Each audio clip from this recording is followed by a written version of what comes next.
It's Everton taking on Arsenal. Let's hear from Mikel Arteta, but first, the new Toffees boss, Sean Dyche. The way the way the fixtures fall is just one of them things. But no, they're having a very good time of it, obviously, at the moment. But I mean, I think they've known us long enough. At my previous club, not this one. But I think they'll realise that usually, we'll see, but I usually put out a team that are ready. They're ready for the challenge. So I wouldn't imagine, don't know, but I wouldn't imagine they're underestimating the strength of our challenge. Well, obviously they have tried to accommodate the right character in the circumstance that the club is. I think what Sean and the coaching staff did at Burnley speak for himself. With the limited resources that they had, they got incredible results very consistently in this very tough league. I like a lot the character, his presence, and the clarity that he brings in his team. So hopefully after tomorrow, it will be a great fit for Everton. Yeah, it is a big game for both teams, but it's the new era at Everton for Sean Dyche. What do you think of this appointment, Jermaine? I think it's a great appointment. Sean Dyche is an amazing manager, and he's been in similar situations to this one that Everton find themselves in now. So if anybody's going to get him out of this situation, it's going to be him. He works wonders at Burnley with a very tight budget, with a small squad. He knows how to galvanise the squad. He knows how to get the fan base back on side as well and get them all fighting for the same thing. He brings that honesty, he brings unity to the football club, and that's exactly what he's going to aim to achieve here at Everton. Yeah, he's got one job to do, and that is keep Everton in the Premier League this season. The question really is, what will the fans be expecting to see in this first game? Because it's not exactly an easy one. They're facing the leaders of the Premier League. Or the second one. No game's easy, really, is it? But no. Your first match in charge, when the team are playing the way they are, Glenn, up against the Premier League leaders who have every point to win and don't want to drop a single point this season. Well, what do the fans want to see? No, they want to see the team given, like the style that Dyche has. He wants his players to give 120%. 100% is not enough. To die for your club, to die for the shirt. And that's what he'll get, and he'll get that in the first game. I mean, it's come at a bad time, actually, for Arsenal. Not Everton so much. I think it's a little bit of a freebie for Everton. They've been losing games anyway. They've gone through manager after manager. I think he's looking at it. I think he's got a 2-year contract. He's gone in there, and I can imagine in the training, he's made them train really hard. He's saying, this is what it's going to be like with me. You give me everything, you've got a chance of being in that team. And I think for this one-off game against Arsenal, the crowd, Goodison was becoming negative. The negative energy that was there and the vibe was touching the players and touching the team. As much as the players will try and prepare and the manager will have prepared with Frank, this now, every Everton fan, whether they think that Sean Dyche is right for the club at the moment, but come 3 o'clock when that whistle goes, that energy now will be a positive energy and they'll be behind the team. And I think the key thing is if they don't concede to Arsenal early, it could be a tough day for Arsenal.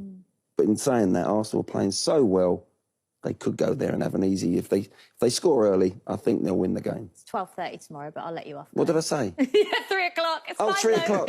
Kick-off time. You'll be done by then. Kick-off time. You still want the fans behind you at 3 o'clock, though, Absolutely, in fairness. yeah. I tell you what, we've talked about what we think of Sean Dyche.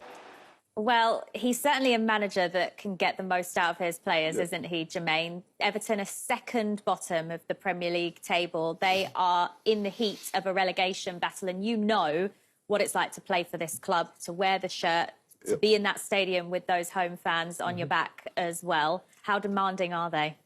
They demand nothing but 100% from their players, and that's a given. The fans there want you to work as hard as you can. And if you get beat by the better team on the day, but you've given your all, they'll applaud you off the pitch because they know you've tried your best. But if you're not trying your hardest and you're letting players run past you or you're not giving it your all, you'll get sussed out very quickly. And so the only way to win them back is by putting in that effort. And that's all they demand from the players that are on the field. But obviously the problems at Goodison are far deeper than just the 11 players that are on the pitch at that one time. Yeah, there are other issues that will obviously want to be resolved at the club, Glenn. But in terms of the players that Sean Dyche has to work with now at the club, but Arsenal are playing with so much confidence at the moment. They're in the reverse of what Everton are at the moment, playing with smiles on their faces, aren't they? Can you see this going any other way than an Arsenal win? Exactly what Glenn said there. If Arsenal come out of the blocks and get the early goal, do exactly as they've been doing every single game this season, bar 3 where they've won every single one of them, it's difficult to look beyond them. Their confidence levels are extremely high. They've got a brilliant goal scorer in Eddie Nketiah who's filled in the gaps and the void that's been left by Gabriel Jesus, who's been out injured for a long time. Martinelli's just signed a new deal. Saka, fantastic. Like the attacking threat from all over the pitch is unbelievable. So it's a brilliant time to be an Arsenal fan. However, look, whenever you go to a team that have just got a new manager, the manager's trying to galvanise that squad, and everybody in that club knows that the positions are up for grabs. So they're going to do their best possible to try and make sure they cement their place in that team as a regular starter. Yes. So it's going to be a tough game. Since their last match, I think all of the talk, the most high-profile January signing story was Arsenal's attempt to sign Moises Caicedo from Brighton, Glenn. They didn't get their man. They ended up with Jorginho from Chelsea instead. Will they be happy with that in the end? I think as a second choice, I think, different style of player completely. But you know what? I got a sneaky feeling this could be what just Arsenal need, an experienced player that's won things. Arsenal have had a really fabulous start this half of the season. Because of the World Cup as well, we're not as late down the season as we think we are normally when we're in February. There's still a lot more games than normal to play. And I think when they do hit a little bit of the buffers, and they will, they're bound to hit a couple of games where they might, City might beat them for twice. The Invincibles didn't.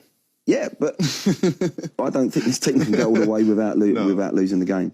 But at the end of the day, when they do, Jorginho is perfect. Perfect with the experience that he's got. If he has to come on for 20 minutes and calm a game down to win the game, to get them over the line, he's perfect. He can hit passes, he keeps the ball, and the youngsters will look up to him, and he'll lead by example in that dressing room and on the pitch. So in the end, it's not just his footballing ability and a short-term sort of 6 months. He's going to have a massive contribution to that squad. So I think it's a really shrewd buy. It really is. 5 points clear of Manchester City going into the weekend. Are they still your Premier League winners at this point? No, you can't say they're winners. This is a Grand National. And if your horse is at the front of the Grand National and it's still got one more lap to go, and you've got all them fences to jump, which the Premier League, every game's a fence, and you can get hit at the top of the fence and you can your jockey can fall off. They deserve to be top of the league. They've been brilliant this year. They've been the best team so far. But it's when they hit a little wobble, which every team does, can they respond to it? Because those youngsters haven't been in that scenario before. Whereas I think Jorginho, that experience will help them no end. OK, right, let's get on to our next game now. Manchester United